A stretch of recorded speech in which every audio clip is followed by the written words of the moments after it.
فائدہ پہنچانے کے لیے کچھ چیزیں بتاتا ہوں، ہو سکے تو کریں، اللہ توفیق دے۔ اس وقت تو امت کو فائدہ پہنچانے کا سب سے بہترین ذریعہ سب سے پہلے نمبر پر یہ ہے کہ اپنی قوم کو دیندار بناؤ۔ یہ سب سے بڑے فائدے کی چیز ہے۔ اب دیندار بنانے کے لیے اگر اللہ نے توفیق دی ہے تو کم سے کم ایک مدرسہ صبح کا یا دوپہر کا یا شام کا اپنے محلے میں شروع کرا دو۔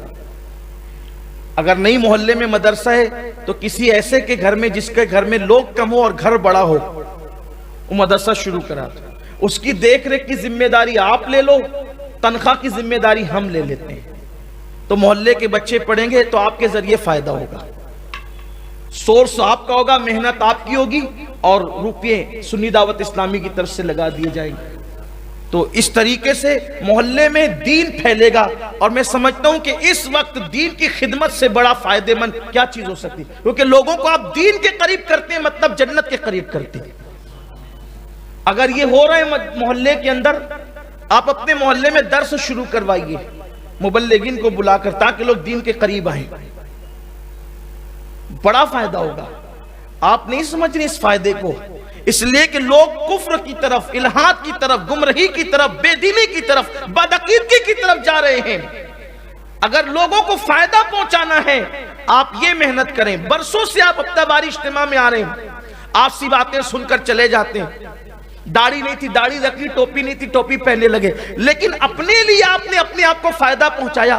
آپ دوسروں کو بھی یہ فائدہ پہنچائیں تاکہ چراغ سے چراغ روشن ہو۔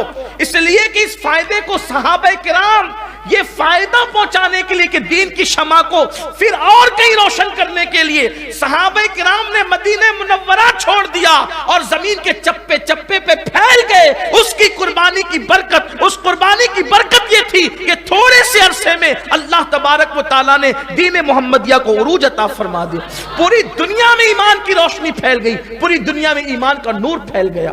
یہ بہت بڑا فائدے کی چیز ہے، بہت بڑے فائدے کی چیز۔ دیکھیے آپ، ہر فائدہ پہنچانے والا قیمتی ہے، لیکن جنہوں نے دین کے ذریعے فائدہ پہنچایا، اگر 900 سال 800 سال ہو گئے غریب نواز کی شکل میں، آج بھی لوگ خراج پیش کر رہے ہیں، غوث پاک کو خراج پیش کر رہے ہیں، محبوب الہی کو خراج پیش کر رہے ہیں۔ تو یہ ہے۔ پھر اگر ہو سکے اللہ نے نوازا ہے، خود سے اگر دولت اتنی دی ہے، 2-4 بچوں کی اسکول کی فیس اپنے اوپر لے لو، فائدہ پہنچو جو واقعی مستحق ہیں۔ اور کوشش کریں آپ کہ کچھ کام اللہ اور اس کے رسول کے لیے کریں، واٹس ایپ اور فیس بک کے لیے نہیں کریں۔ اب تو چندے کی پوتی بھی فیس بک پر آتی ہے۔ یہ صورتحال ہے۔ اللہ کے لیے کیا ہو رہا ہے؟ اللہ کے لیے کیا ہو رہا ہے؟ سب دوسروں ہی کے لیے کرتے رہیں گے؟ دوسروں کے لیے نیک عمل کرنے والوں اس بڑھیا کی طرح ہو جو اوپر سے پانی بھر رہی ہے گھڑے میں اور نیچے سے سوراخ کر چکی ہے کہ اس کا گھڑا کبھی بھرتا ہی نہیں۔ کیوں؟ نیچے سے سوراخ ہے۔ بالکل ایسے ہی دوسروں کے لیے عمل کرنے والوں، جب عمل کر کے دنیا سے جاؤ گے، قرآن کہتا ہے عاملۃ ناصبۃ تصلیٰ نارا حامیہ، عمل کر کے آئیں گے، محنت کر کے آئیں گے، پھر بھی جہنم میں جائیں گے۔ کیوں؟ اللہ فرمائے گا تو جھوٹ بولتا ہے، تو نے عمل تو کیا تھا، میرے لیے نہیں کیا تھا، دوسروں کو بتانے کے لیے کیا تھا۔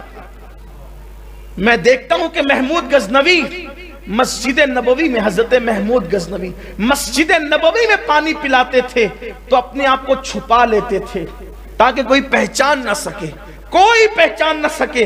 ایک شخص نے پہچان لیا، کہا بادشاہ سلامت، آپ یہاں پانی؟ کہا چپ خاموش، یہاں مجھے بادشاہ کہتا ہے، جبکہ بادشاہوں کا بادشاہ تو ادھر ہے، یہاں کوئی بادشاہ نہیں ہے، بادشاہ تو وہ ہے۔